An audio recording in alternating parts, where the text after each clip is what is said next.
vraiment des moments où je pars en vrille, je tourne en rond, je me ronge les sangs, je vois tout noir, c'est la colère, c'est le dégoût, c'est vraiment le fond du trou, quoi. Il y a des moments où je descends bien, hein, bien bas. Octobre 2005, sur le seuil du café que Dominique Papot tient à Fribourg. Une fin de soirée, un passant très agité. Dominique veut calmer la situation. Alors voilà, on est sur les lieux du crime. J'ai vu cette personne qui était en train de crier, qui était en train de s'énerver sur ces gens-là. Donc je suis arrivé directement et je l'ai pris par les bras comme ça en lui disant de se calmer, que tout se passait bien, qu'on avait les autorisations, que ça allait bien, en essayant d'écarter un petit peu des gens qui étaient là, qui étaient déjà commencé à s'énerver. Je lui ai tenu un petit peu les bras pour pas qu'il s'excite trop, qu'il se calme. Puis c'est là où je l'ai lâché et il s'est relevé, il est rentré chez lui. Donc après, moi, je suis resté encore ici à discuter avec des gens qui étaient là. Au revoir, merci. Et c'est là que cette personne est sortie depuis la sortie là-bas. Il est arrivé là, il a longé le mur. Et moi, j'étais là en train de discuter, donc j'ai absolument rien vu arriver. Et c'est là où tout d'un coup, j'ai senti ce picotement dans les doigts et j'ai regardé mes doigts. Et c'est là que je me suis aperçu que j'avais été coupé, quoi, qu'on m'avait tranché l'avant-bras, quoi.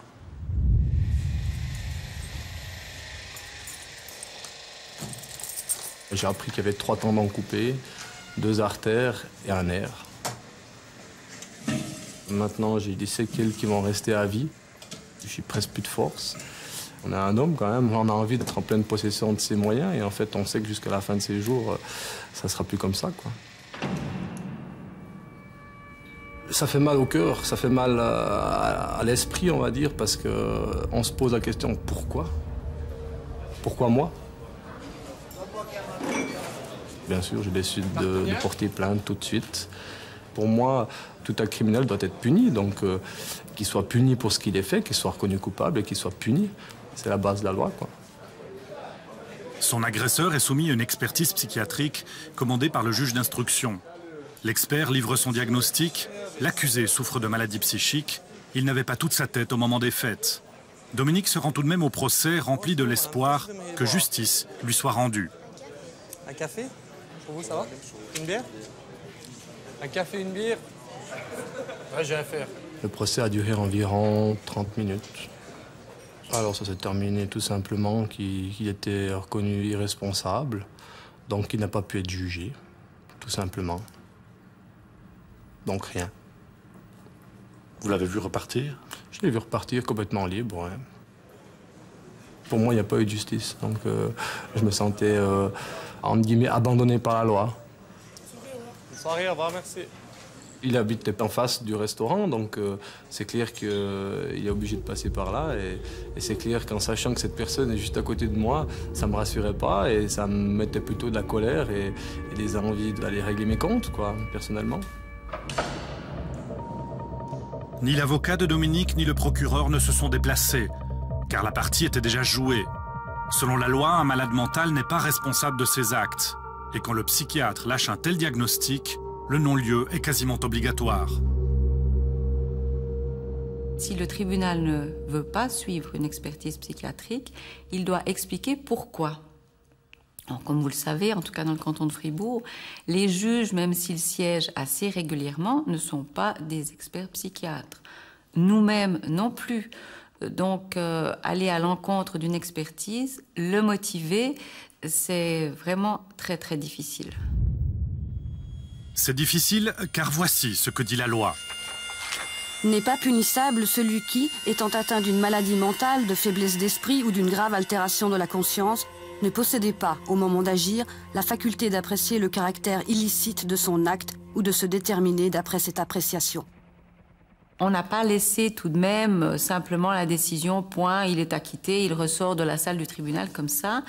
On a pris certaines mesures puisque un traitement ambulatoire, en l'occurrence pour l'agresseur Dominique Papot, a été décidé. Alors ça, c'est ce que nous appelons une mesure. Là, ce traitement ambulatoire signifie que la personne doit se rendre régulièrement auprès d'un psychiatre pour être suivie, traitée, soignée, pour évidemment éviter la récidive.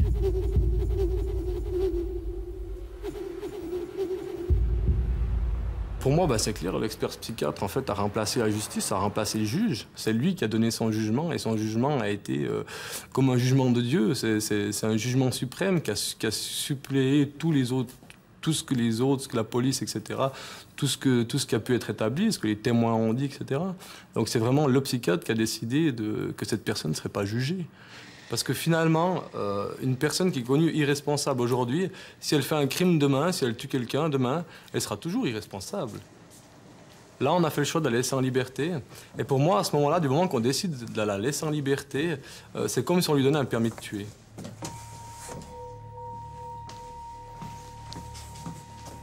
Colère, bien sûr, très grosse colère contre ces experts psychiatres qui désormais sont de toutes les affaires de justice, grandes et petites. Des experts dont le métier est de sonder les maladies de l'âme après les faits, de plonger dans le labyrinthe de l'esprit pour savoir si l'accusé souffrait d'une maladie psychique.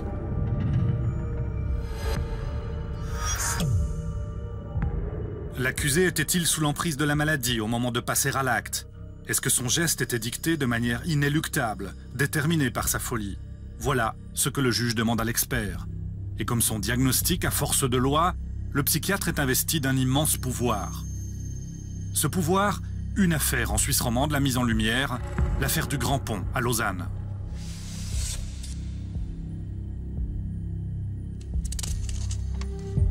Les faits d'abord. Il est 12h35 en cette chaude journée du 8 juillet 2003. Au volant de sa voiture, Mohamed B, 37 ans, s'engage sur la place Saint-François au cœur de Lausanne. Soudain, son véhicule quitte la route et s'engage sur le trottoir. Sans dévier une seule seconde de sa trajectoire, la voiture parcourt alors près de 60 mètres, fauche 10 piétons, dont une dame enceinte et son bébé. Puis le véhicule se jette du grand pont qui surplombe la rue centrale et plonge dans le vide, 10 mètres plus bas.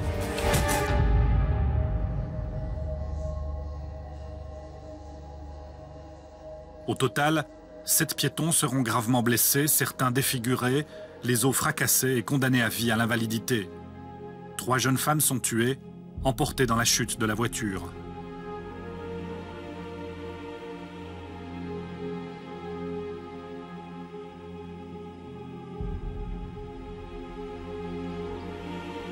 Parmi elles, il y avait Cindy Folia, une belle jeune femme de 22 ans. J'étais au travail, j'écoutais la radio à midi. Puis j'ai entendu qu'il y a eu quelque chose qui s'est passé à Saint-François. Puis ma femme me téléphone, annonçant que Cindy est à l'hôpital. Nous avons eu un premier diagnostic, c'était vers 17h30, et puis on les a revus à 19h pour nous annoncer que tout était fini.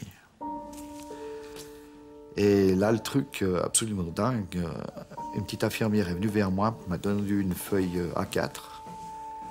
Elle m'a dit, c'est tout ce que je peux faire pour vous. Et puis là, c'était la liste des pompes funèbres de la ville de Lausanne. C'était très dur à encaisser, un cauchemar. En fait, sur cette photo-là, c'est elle. C'est elle qui est là. Ouais, c'est dur. J'ai la peine à croire que c'est possible.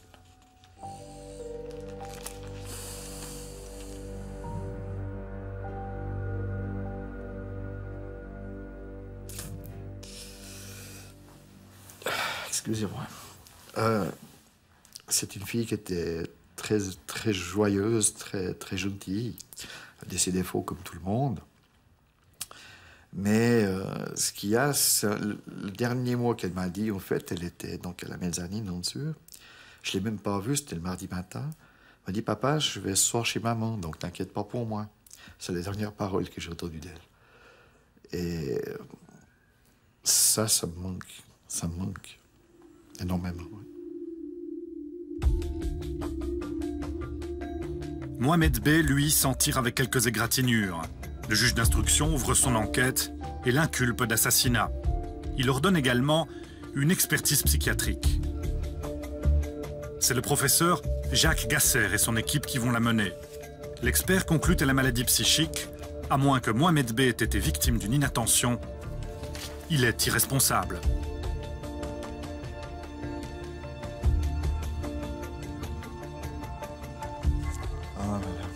Pour moi, irresponsable, c'est pas possible, c'est inimaginable. Dès le moment où vous prenez votre voiture, que vous partez, vous avez une part de responsabilité, vous appuyez sur des freins, un accélérateur, vous avez un volant, vous prenez une part de responsabilité. Si quelqu'un qui est vraiment un irresponsable, si c'est un malade profond, on lui donne pas de permis de conduire. Et non, moi je peux pas imaginer ce mot-là. C'est pas possible. Les avocats des victimes décident alors de passer à l'attaque. Cette expertise, disent-ils, est lacunaire car l'accusé n'a pas voulu s'exprimer. D'ailleurs, il pourrait simuler sa maladie, le diagnostic est donc discutable. Il faut, réclame-t-il, une seconde expertise. Elle est confiée à cet homme, le professeur Timothy Harding. Christelle, il y a aujourd'hui une nouvelle demande d'une expertise psychiatrique pour un de ses deux frères. Directeur de l'Institut de médecine légale à Genève, le professeur Harding fait face à un accusé qui refuse de collaborer. L'expertisé ne voulait pas discuter avec moi. Donc j'ai passé un quart d'heure avec lui et puis il m'a prié poliment de partir. Exceptionnellement, s'il me semble qu'il y a un intérêt prépondérant et même un intérêt pour la personne qui refuse ou un autre intérêt de sécurité publique, je suis prêt à faire une expertise sur dossier. Et si je prenais le diagnostic qui était posé à plusieurs reprises par toute une série de collègues, je pense que c'était 18 mois auparavant, et puis je comparais avec les éléments qui existaient dans le dossier du juge, les impressions de l'entourage, à la fin j'étais confiant que le diagnostic était confirmé et que cet homme présentait un trouble psychiatrique grave au moment des faits. Pour la deuxième fois, Mohamed B est qualifié d'irresponsable par les experts. Les deux diagnostics sont catégoriques et délivrés par les plus grosses pointures de l'expertise psychiatrique en Suisse romande. La possibilité que le procès de cette tragédie ne se tienne jamais est alors sérieusement évoquée. Ça, c'était la révolte complète chez nous, enfin, de mon côté. Pour nous, c'était inimaginable que quelque chose se passe comme ça et puis qu'il n'y ait rien derrière. Non, non, c'était scandaleux. On tue encore une deuxième fois nos enfants. Non, c'était pour nous inimaginable. Toute la ville attend le procès, mais pour l'obtenir, il faut aller contre l'avis des experts psychiatres. Dans le dossier Shannon, merci d'envoyer un courrier à maître Nicole, mon cher confrère. Pour Mireille Leroc, un des avocats des victimes du Grand Pont, c'est la première bataille qu'il faut livrer. Je pense que ce procès devait impérativement se tenir. Je crois que ce que nos clients attendaient, c'était une reconnaissance de la part de responsabilité de l'accusé dans la commission de ces actes. Parce que c'est vrai qu'au regard des faits, au regard de ce qui s'est passé ce 8 juillet 2003 sur ce grand pont, comme au regard de tout ce qui a précédé pendant les semaines ou les mois dans la vie de l'accusé, eh bien, c'était impossible de considérer que ce qui s'était passé était le fait d'un irresponsable. Il y avait une part de responsabilité. Le 8 novembre 2005, première victoire pour Maître Leroc et son associé Maître Eli El-Kaïm. Le procès va se tenir. Pour la justice vaudoise, sous la pression de la rue, c'est une première. L'avis des experts psychiatres sera discuté, critiqué et, qui sait, contredit. Du jamais vu dans les prétoires. La toute première très forte impression que nous avons eue, ça a été pour ainsi dire le premier instant de l'audience, c'est l'entrée de l'accusé. Premier jour de procès, premier coup de théâtre.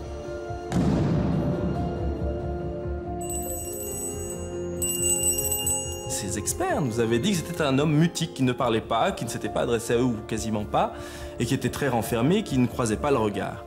Et on a eu affaire à quelqu'un qui, au contraire, était extrêmement présent, extrêmement bavard, et très très loin donc de l'image avec laquelle nous étions tous restés, puisque nous n'avions que celle-là, qui était celle qui était décrite dans les expertises. Nous n'avons jamais dit que cette personne était mutique. Hein. Monsieur nous a parlé. Et il nous a parlé pour dire qu'il s'opposait au fait de nous parler. Donc nous n'avons pas été spécialement étonnés que lors du procès, quand il y avait une tension qui était beaucoup plus importante, quand il était remis en cause, qu'il ait pu s'exprimer. L'audience se poursuit.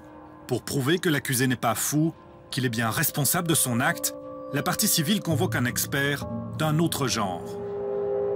Tout d'un coup, on avait un expert en balistique, de ces sciences dures, comme on dit, pour opposer à d'autres sciences plus molles, qui venait expliquer qu'au fond, tout bien réfléchi, et après une certaine dizaine d'années d'expérience, il n'était pratiquement pas possible que l'accusé ait pris cette trajectoire et provoqué ces dégâts-là sans l'avoir décidé. Une considération qui n'était presque pas intégrée au travail des experts. Ils ne s'étaient pas tellement intéressés de savoir s'il y avait intention ou pas intention, ce qui nous semblait à nous déterminant à la question de savoir s'il y avait un degré ou non de responsabilité.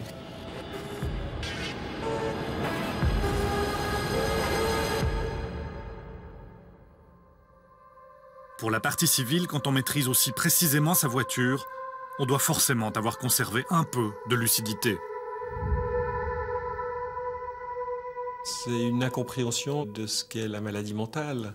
En ce sens, on peut parfaitement conduire sa voiture, avoir une direction, si vous voulez, qui semble être tout à fait déterminée, mais dont le but est pathologique. Dans ce sens, il n'est pas choquant de penser qu'effectivement, une personne conduit sa voiture, aille de façon tout à fait intentionnelle sur un trottoir, et que malgré tout, ce déterminisme soit un déterminisme pathologique. Le procès se poursuit. Nouvel incident. Ma femme a interpellé pour lui dire, mais enfin, est-ce que vous vous rendez compte de ce que vous avez fait, de ce que vous nous avez relevé? Et il baissait la tête, et puis ma femme a hurlé à travers le tribunal pour lui dire, maintenant vous me regardez, je vous demande de me regarder. Et puis là, il a répondu, mais madame, on vous a bien dit que je suis malade. Et puis il a baissé les yeux. Et ça, c'était... Oui, je crois que là, c'était très choquant. Pourquoi? Parce que lui-même, il a eu l'intelligence de se retrancher derrière les avis des experts, en fait. Alors, me dire qu'il est malade, je veux bien, mais il est quand même pas si bête que ça.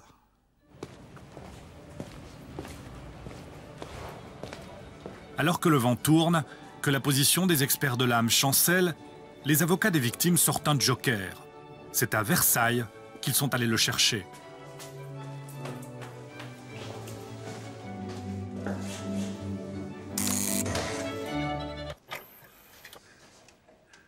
Le docteur Paul Bensoussan vient des rangs de la psychiatrie. C'est en France un expert de renom dont les livres attestent de la très grande crédibilité. Il se présente à la barre comme simple témoin. Il n'a fait que lire les pièces du procès sans voir l'accusé, mais son témoignage renforce encore le doute. L'avis de l'expert psychiatre sur la responsabilité doit être quelque chose de nuancé. C'est plus compliqué que de dire malade ou pas malade, autrement dit, hôpital psychiatrique ou prison.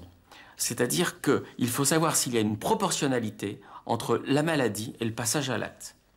Si vous voulez, dit très simplement, la folie d'un acte ne signifie pas la folie de son auteur. On peut tous faire, malheureusement, des trucs un peu dingues qu'on n'aurait pas pu penser faire dans sa vie, dans un moment particulier de son existence. Et c'est évidemment favorisé par une pathologie. Mais c'est là que l'expert psychiatre apporte sa contribution. Et en ce qui me concerne, je pensais que la responsabilité était altérée, c'est-à-dire que l'accusé gardait une partie de son discernement. Je ne prétends pas, bien entendu, que l'accusé n'a aucun trouble mental. Il y a dans notre jargon quelque chose qu'on appelle la sursimulation, c'est-à-dire la majoration d'une pathologie réelle, notamment à des fins utilitaires comme le but d'un procès, comme l'issue d'un procès. Ça non plus, cette discussion-là n'a pas eu lieu, je le regrette, parce que c'était une de mes hypothèses. L'accusé pouvait majorer sa pathologie. Le tribunal va pourtant suivre la partie civile. Mohamed B est jugé responsable. Il est condamné à 10 ans de réclusion pour assassinat. Cette affaire symbolise une justice qui reprendrait ses prérogatives sur la psychiatrie. Entre juges et experts, jamais le malaise n'a été aussi grand. Je pense que et la justice et le public n'arrivaient pas à admettre que la personne en question, au fond, avait un déterminisme pathologique et que ces événements n'avaient pas une cause, si vous voulez, autre que celle-ci. Alors on a essayé de le dépeindre effectivement comme un personnage épouvantable, comme quelqu'un de pervers qui pouvait être un simulateur ou je ne sais quoi d'autre. Parce qu'il est extrêmement difficile de penser ça, de penser qu'effectivement un être humain peut être dans cette situation de folie, hein, telle qu'il arrive à faire des actes pareils. Le fait qu'on ne suit pas mes conclusions, je pense que c'est même bien. Moi, je ne veux pas que les experts aient un monopole de sagesse.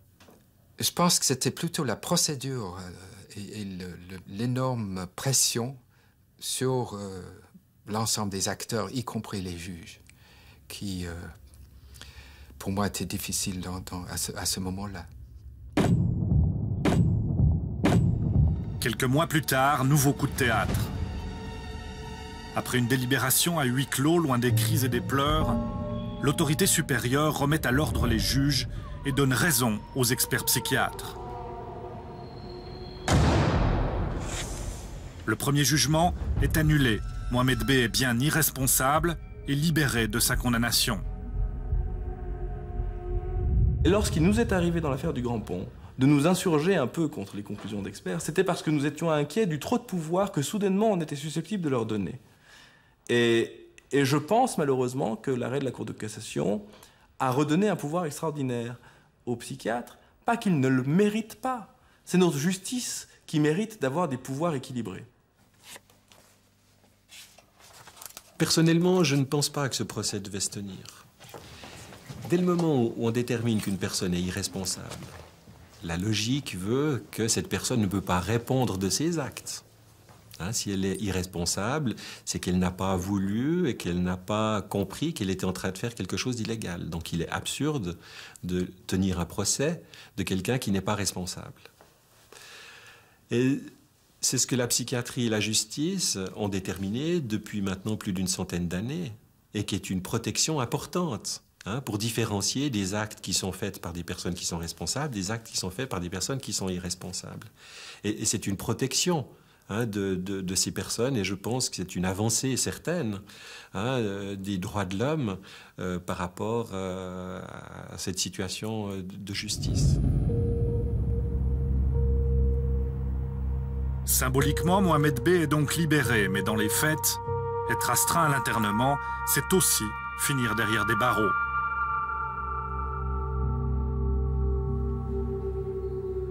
Considéré comme un malade dangereux, il est interné dans un quartier spécialisé comme celui-ci à Bochu.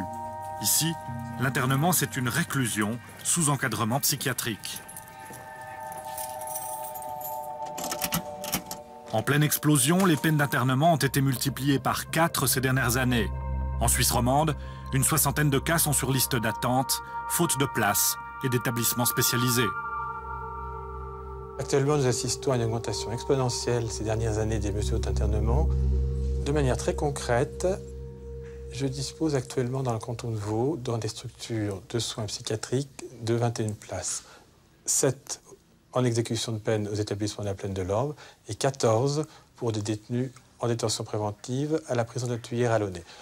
Disons que c'est vrai qu'on est parfois préoccupé de voir qu'il y a des gens qui vont rester plus longtemps dans un cadre très sécurisé comme celui qui est ici, faute de place dans des lieux moins sécurisés, plus adéquats à leurs problématiques, plus adaptés à leur type de souffrance. Et c'est vrai que là aussi, après la prison, on manque de structures comme des EMS sécurisées qui pourraient accueillir des gens qui ont besoin plus de réhabilitation que d'enfermement.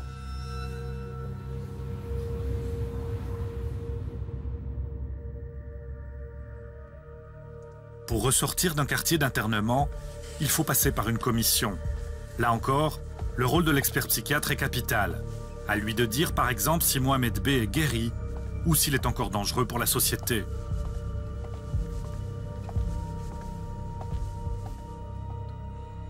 La dangerosité, c'est un des terrains les plus difficiles de la psychiatrie, qui touche là à ses limites. Une autre affaire l'a prouvé, le triple infanticide de La Chaux-de-Fonds.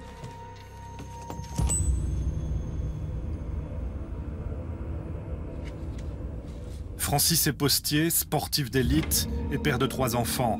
Il est 15 h ce 12 septembre 2005 et son épouse vient de partir au travail. L'homme reste seul avec son cadet, âgé de 4 ans. L'enfant se met alors à crier. Son père, comme il le dira plus tard, pète les plombs. Il l'étouffe et l'étrangle. Puis sa fille de 6 ans qui rentre de l'école subit le même sort. Enfin, quand sa petite dernière, âgée de 18 mois, se réveille de sa sieste, il l'étouffe aussi avant de se rendre à la police. La sœur de Francis, Sylvaine, a elle aussi 3 enfants qui restent hantés par le drame, comme toute la famille. Au niveau de ma famille, on arrive peu à peu à prendre le dessus et apprendre à vivre avec cette tragédie. On n'arrivera jamais à l'oublier. Tous les jours, on pense aux 3 enfants et également à mon frère et à la maman des enfants. C'est un drame qui est quand même toujours très présent et qui le sera toujours. Une de mes filles avait dessiné 3 petits papillons sur le bord de la fenêtre. Et ma fille me dit, mais c'est parce que je pensais à mes 3 cousins que j'ai dessiné ces 3 papillons, pour dire que ça ressort quand même régulièrement, en fait.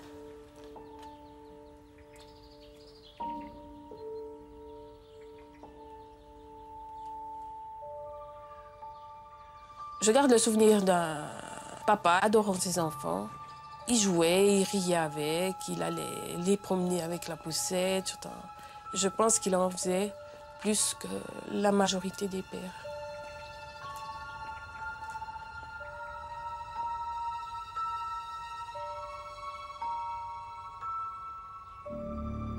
Pour la justice neuchâteloise, c'est la plus grosse affaire criminelle du siècle. Or, le diagnostic de l'expert psychiatre est sans appel. Le père assassin souffre d'une grave maladie mentale, la schizophrénie. Il n'est donc pas responsable et devrait bénéficier d'un acquittement. Pour le procureur Pierre Cornu, la pilule est un peu dure à avaler. On avait une expertise au dossier qui concluait à l'irresponsabilité du prévenu. Et mon sentiment n'était pas que l'expertise était mauvaise. L'expert qui avait été commis est un excellent expert. Mais mon sentiment était qu'on ne pouvait pas simplement dire « voilà, cette personne est irresponsable et ne peut pas être condamnée sur la base de l'avis d'une seule personne ».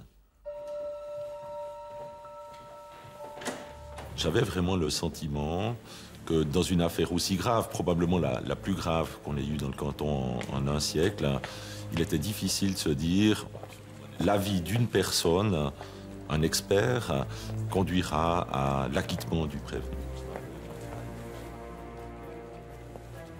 L'expert psychiatre est réputé, il a la confiance des tribunaux. Pierre Cornu n'obtiendra pas sa seconde expertise. Il aura par contre son procès, la pression populaire étant une fois encore irrésistible. Il me semblait que ce procès était nécessaire pour la population, mais aussi pour la justice, aussi pour la famille des victimes qui pouvaient être là, qui pouvaient assister à un débat, qui pouvaient écouter les arguments qui étaient échangés et qui pouvaient avoir, autrement que simplement sur un bout de papier, un jugement rendu. Le verdict était annoncé, le père infanticide est déclaré irresponsable par la justice. Mais il n'échappe pas pour autant au quartier psychiatrique sous haute surveillance.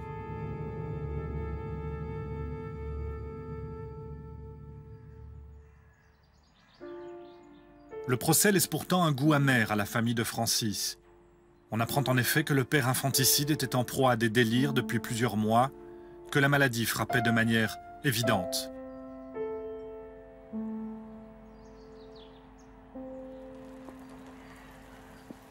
Sa sœur Sylvaine s'en souvient bien. C'était le 30 juin 2005, quand il est arrivé totalement fou, il n'y a pas d'autre terme, chez mes parents. Il était hors de lui, il a sauté par-dessus la barrière, il a couru, il a pris sa cadette des filles, il l'a prise sur les genoux. Là, on avait l'impression que c'était pour la protéger. Donc il la tenait pour la protéger des forces du mal, comme on a compris après par la suite, parce qu'il était convaincu que quelqu'un lui voulait du mal. Il l'a plus lâchée jusqu'à son départ. Et il voulait que tout le monde se taise, il ne fallait pas parler parce qu'on nous entendait de là-haut, il fallait qu'on regarde le téléjournal à 7h30, qu'on comprendrait pourquoi, ouais, des choses totalement incohérentes. Francis est interné de son plein gré en hôpital psychiatrique. On diagnostique chez lui pour la première fois une schizophrénie.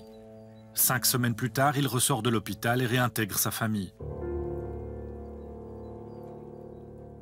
Lors de la première sortie, quand il a pu faire le premier essai de rentrer à domicile, sa compagne avait posé la question, je crois, au personnel infirmier, s'il y avait un quelconque danger quand même pour elle ou pour ses enfants. Et la réponse avait été, il me semble, très évasive, normalement pas, une réponse un peu... mais sans certitude, en fait. Pour moi, il n'était pas encore stabilisé, il n'était pas encore bien dans sa peau pour pouvoir assumer sa charge de famille. Pendant le procès, j'ai dit que j'avais l'intime conviction qu'avec un suivi médical sérieux et adéquat, ce drame aurait pu être évité.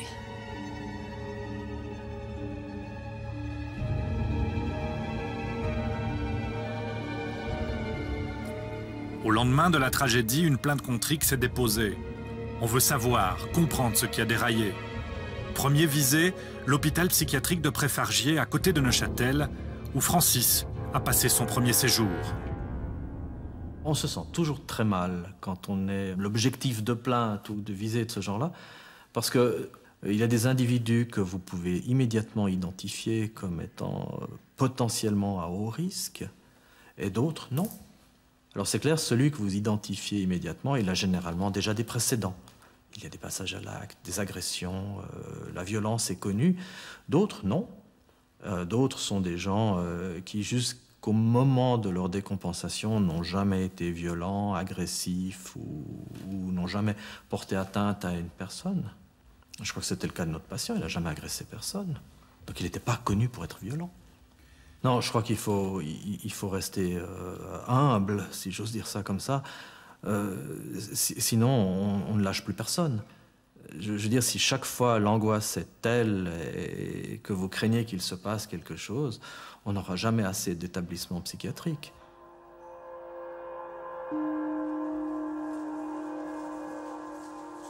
Notre métier est sur des bases scientifiques, c'est clair, c'est l'observation, c'est l'analyse de signes, mais à un moment donné, on arrive à la limite de ce qu'on peut faire. Et effectivement, il y a toujours cette part où nous ne pouvons plus prévoir.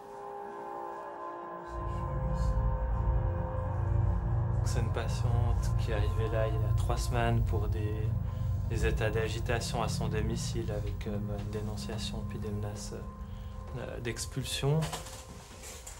Le traitement que vous avez mis en place, c'est quoi? Nous devons faire confiance à l'autre. Enfin, c'est une autre équipe qui prend la suite et qui va continuer notre travail. Et là, ça s'arrête. Je veux dire, passer la main. C'est le centre psychosocial de la Chaux-de-Fonds qui prend le relais de Préfargier. Nous sommes en plein mois de juillet, tout le monde est en vacances. Francis est vu en urgence, mais il doit attendre 5 semaines son rendez-vous avec un médecin. Attendre si longtemps pour revoir un tel patient, était-ce bien raisonnable? Ça l'est dans la mesure où les informations qui sont transmises par l'hôpital et par le patient nous donnent aucune inquiétude et aucune raison de prévoir un rendez-vous plus précoce. Si cette évaluation s'avère pas adéquate, le patient lui-même pourra demander à être vu plus tôt. Si une notion de dangerosité avait été clairement mise en évidence, nous aurions mis à disposition plus de moyens, nous aurions peut-être nous-mêmes contacté ce patient. Nous n'avions aucune raison de penser que ce patient pouvait se mettre en danger. La manière dont nos sentiments naviguent dans notre inconscient reste encore mystérieuse. Ça pose bien les limites de nos possibilités d'intervention, mais surtout nos possibilités de compréhension de ce qui se passe dans le cerveau humain. Cette boîte noire qu'est l'inconscient reste encore un terrain de recherche, un terrain d'incertitude, un terrain de de découvertes aussi, de révélations parfois. Heureusement qu'elles ne sont pas toujours dramatiques. Nous sommes des chercheurs et nous allons, je crois, avec une lampe de poche dans cette boîte noire, éclairer tel ou tel petit indice du fonctionnement mystérieux de l'inconscient. Depuis Freud, on n'a pas appris grand-chose.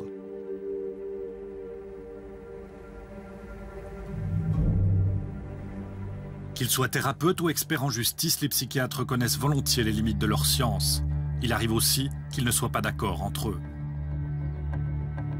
En justice, la vie de l'un ou de l'autre peut alors décider d'un destin. Comme celui de Catherine, une mère de famille de Chamozon, en Valais. Une soirée de septembre 2002, Catherine tue son fils cadet en le noyant dans sa baignoire. Elle jette ensuite son aîné et sa sœur par-dessus un pont sur le Rhône.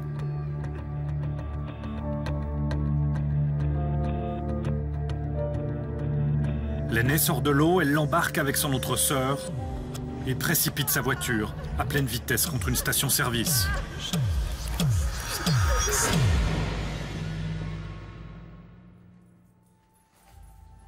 Trois de ses enfants survivront miraculeusement. En première instance, le tribunal ne lui trouve aucune circonstance atténuante. Il condamne Catherine à 18 ans de réclusion. Lors de mon premier jugement, ils m'ont tous pris comme une personne très très froide parce que je ne me suis pas exprimée à mon premier jugement. Je ne suis pas arrivée à m'exprimer. Pour moi, j'étais coupable, c'était horrible ce que j'avais fait. Donc je méritais, quoi la sentence que je prenne 18 ans, 20 ans, 25 ans, c'était mérité, je veux dire. Je ne me défendais pas. J'essayais pas d'expliquer le pourquoi de mes actes. Mais j'étais même plus capable de pleurer. Le pire, c'était la procureure qui a terminé son discours en disant que j'étais un monstre. Catherine essaie pourtant de dire la profonde détresse qui l'a poussée à l'acte. Comment, débordée par sa tâche, elle se sentait abandonnée par son mari, constamment absent. Mais la Cour ne la croit pas. Elle s'appuie sur une expertise psychiatrique très défavorable à Catherine, qui affirme qu'elle n'était ni malade, ni dépressive. Lors de ma première expertise, moi j'étais tellement mal que j'ai pas su exprimer mes sentiments, ce que je ressentais à l'intérieur de moi-même. J'avais très difficile à dire ce que je ressentais. Donc à mon avis, elle m'a pris pour quelqu'un de très froid, qui n'avait pas de sentiments et qui avait tout fait froidement. Tous les actes pour elle, je les ai faits froidement. Et puis elle trouvait aussi que je n'avais aucune... je ne regrettais pas mes actes. Et c'est pour ça qu'elle m'a jugée très sévèrement et qu'elle n'a pas compris à quel point j'étais anxieuse, j'étais déprimée. Je les ai tués par amour parce que je ne voulais pas qu'ils restent seuls, je ne voulais pas qu'ils soient des orphelins, je ne voulais pas qu'ils soient perdus dans ce monde, sans leur père, sans personne pour s'occuper d'eux, vu que c'était toujours moi qui m'étais occupée d'eux. On m'a souvent dit, on ne tue pas par amour, c'est pas possible. C'est de l'égoïsme. C'est vrai que maintenant je me dis, ils avaient leur vie à eux, c'était à eux de décider. J'avais pas à prendre la décision pour eux. Et ça, je m'en voudrais toujours. J'avais pas de la je pouvais pas discerner. J'avais plus les idées assez claires pour penser correctement. Pour moi, à ce moment-là, c'était de l'amour. Pour moi, c'était sûr, c'était une preuve d'amour, dans ma logique de ce moment-là. Ouais. C'est peut-être impressionnant pour quelqu'un de normal, mais pour moi, c'était une façon de les protéger. Je devais être malade de penser ça, parce que la logique dirait l'inverse. On ne tue pas par amour, on donne la vie par amour. Je ne sais pas ce qui a fait que... Après, je me suis dit, mais non, c'est autour des enfants, et puis à mon tour à moi, je veux dire, de disparaître. Je savais que je souffrais très très fort, et puis je voulais que ça en finisse. C'était ça, en fait. Cette souffrance était insupportable, je ne pouvais plus la supporter.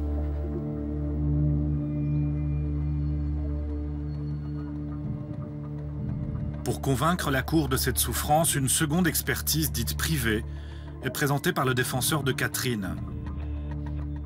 C'est un moyen pour maître Jean-Luc Ador d'obtenir une nouvelle expertise officielle. L'expert privé affirme en effet que Catherine était profondément dépressive au moment des actes, sa responsabilité fortement diminuée. Mais les juges valaisans refusent l'expertise contradictoire. J'étais quand même atterré de voir à quel point les premiers juges, à mon sens, n'avaient pas tenu compte de tout cet élément de désespoir extrême qu'il y avait aussi de la part de cette femme. Les bras m'en tombaient de penser que cette femme, on la traitait comme quelqu'un, un militant, un soldat, un type comme Hariri, qui avait froidement exécuté une mission, et quelqu'un comme ça, on l'a condamné à peine plus sévèrement que cette femme en première instance. Quand on a affaire à quelqu'un qui encourt, c'est d'ailleurs la peine qui avait été requise en première instance par le procureur, une peine de réclusion à vie, je pense que la justice peut se payer le luxe de mettre quelques milliers de francs et de passer, hors de grandeur, 3 mois pour donner une chance à cette personne. Ils ont eu la chance d'avoir une deuxième expertise. Et puis, il me semble qu'ils n'en ont pas tenu compte. Pourquoi ils sont restés sur l'avis de la première expert? Ça, je ne comprends pas. Ils auraient au moins pu, je dirais, peut-être les mettre tous les deux face l'un à l'autre et dire pourquoi ils n'étaient pas d'accord. Ça aurait changé mon destin et aussi la longueur de ma peine. Parce que, pour moi, la plus grande punition, je dirais, c'est pas vraiment le nombre d'années. Moi, je dois porter la croix avec ce que j'ai fait. C'est ça le plus lourd pour moi. C'est ça ma plus grande souffrance.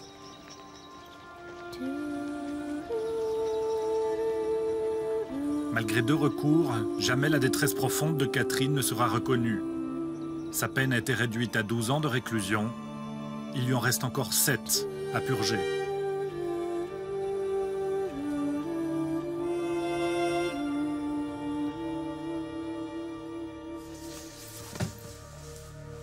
Les psychiatres font au mieux pour servir la justice, qui leur en demande beaucoup.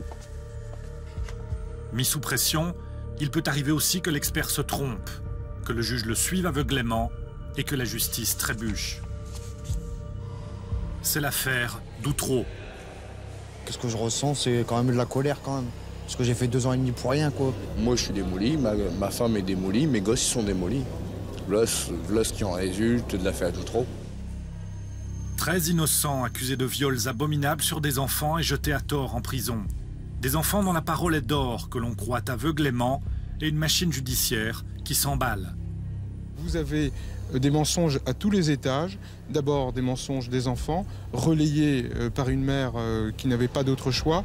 Ensuite par l'institution judiciaire, par les experts psychologues. Et on arrive à un désastre qui est un véritable désastre judiciaire. Et surtout, l'une des premières victimes de cette affaire, c'est certes les innocents, mais également les enfants. Ce sont les experts psychiatres qui ont jugé crédibles les fausses accusations des enfants. Eux qui ont donné leur caution scientifique à ce désastre judiciaire qui ébranle profondément la France. Or, au même moment, beaucoup plus discrètement, se déroule à Genève une affaire qui ressemble étrangement au scandale d'Outreau. C'est l'histoire d'une enfant otage d'une situation familiale et d'un divorce tumultueux. Un jour, la petite fille de 6 ans s'ouvre à une psychologue. Elle affirme que son père et ses oncles l'ont violée. Une pédopsychiatre réputée affirme qu'il faut croire l'enfant. Une juge d'instruction embraye, l'étau se resserre sur le père accusé. Il confie sa défense à maître Luigi Amoruso. Je vous montre comment ça a démarré pour moi, du moins. Je crois que je l'ai mise ici. Voilà, ouais. Alors, en fait, j'essaie de comprendre comment tout ça s'est produit. Parce qu'au fond, j'ai des gens qui arrivent vers moi, qui me parlent d'une affaire qui n'est pas exactement et typiquement ce que je traite d'habitude. Je m'attendais à trouver un certain nombre de choses et j'ai été simplement atterré. J'ai commencé à lire et j'ai vu des abîmes, j'ai vu des choses totalement inquiétantes, j'ai vu des dérives qui m'ont angoissé, mais qu'en tant que citoyen, avant même que comme avocat. C'est le citoyen qui s'est senti l'urgence de devoir intervenir pour dire « mais où va-t-on? Que fait-on » Pourtant, une première expertise psychiatrique incite à la prudence. Attention, dit-elle, les propos de l'enfant ne sont pas crédibles. Dans le doute, la juge d'instruction commande alors une seconde expertise. Elle l'a confié à une véritable star de la psychiatrie, le docteur Gérard Salem. L'expertise avait pour but, face à une situation de doute, de s'interroger sur la crédibilité de cet enfant. Et alors, on lit une expertise assez verbeuse, débonnaire, et pour ce qui concerne mon client, il se plaît à dire que ce monsieur est violent. Il se plaît à dire que ce monsieur n'a aucun crédit pour la loi et les autorités.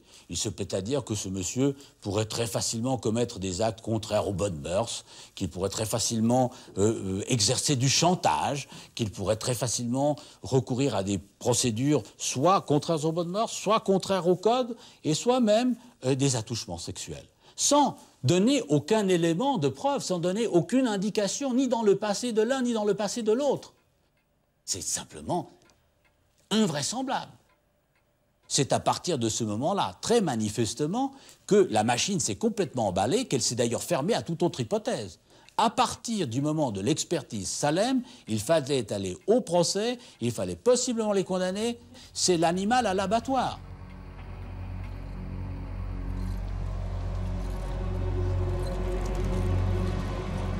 Un père et ses 2 frères accusés d'actes et de contraintes sexuelles avec des enfants. Et pour le papa, 2 semaines de prison à Chandolon, décrétées par une juge d'instruction acquise au verdict du docteur Salem.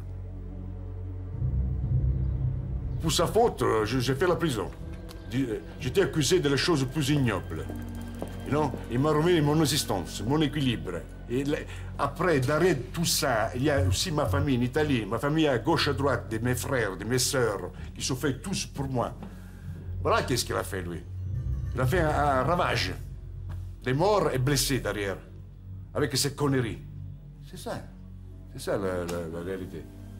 Déjà à l'intérieur de la prison, que les gens te regardent, les prisonniers même, ils te regardent comme un monstre.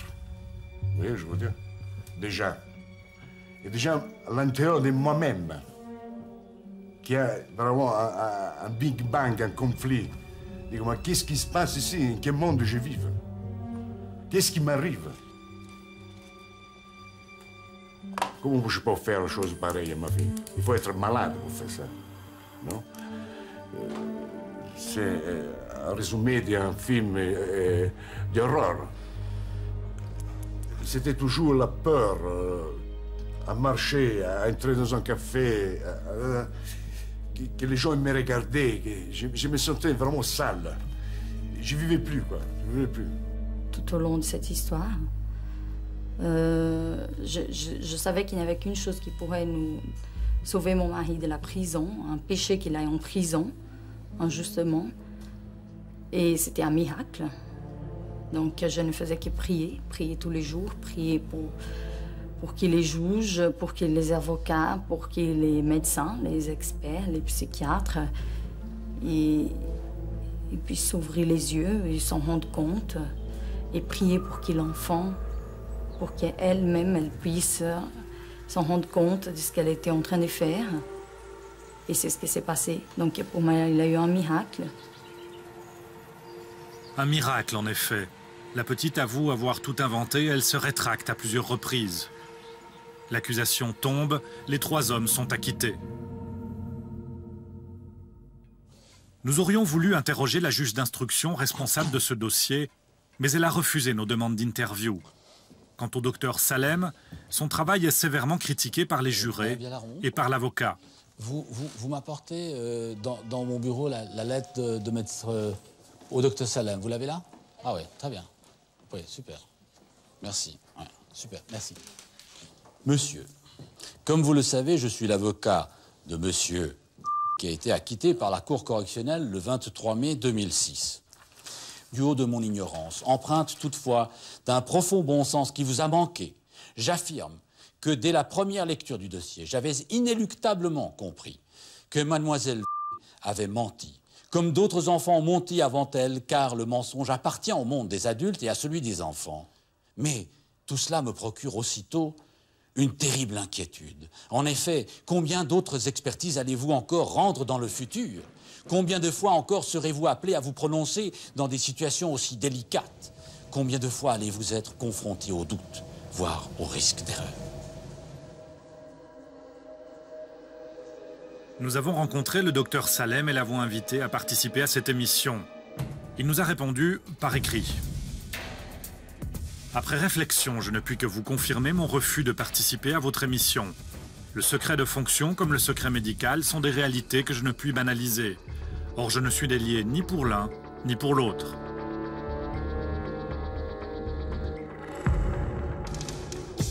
Devant la cour, le docteur Salem a déclaré que les rétractations de l'enfant ne l'amenaient pas à modifier ses conclusions. Les jurés ont estimé que le rapport Salem souffrait de critiques et qu'il s'appuyait sur les déclarations de l'enfant qui paraissent le plus relever du fantasme.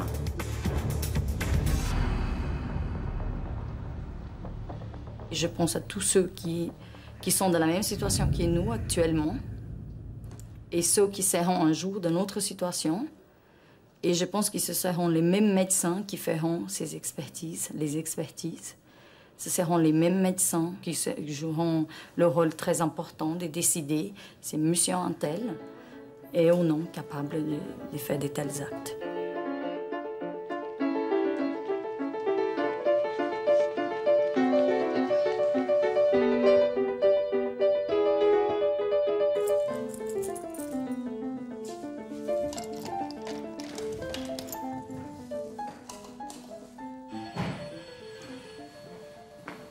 Cette affaire m'inspire que de plus en plus, dans la justice pénale, se pose un grand problème. C'est le problème des responsabilités des uns par rapport à la responsabilité des autres. On voit de plus en plus souvent des juges d'instruction qui se réfugient derrière un expert et un expert de se réfugier derrière le juge d'instruction. Le résultat étant que plus personne n'est responsable, alors que, n'en déplaise, le code de procédure prévoit que c'est le juge d'instruction qui, lui, a la responsabilité de la maîtrise du dossier.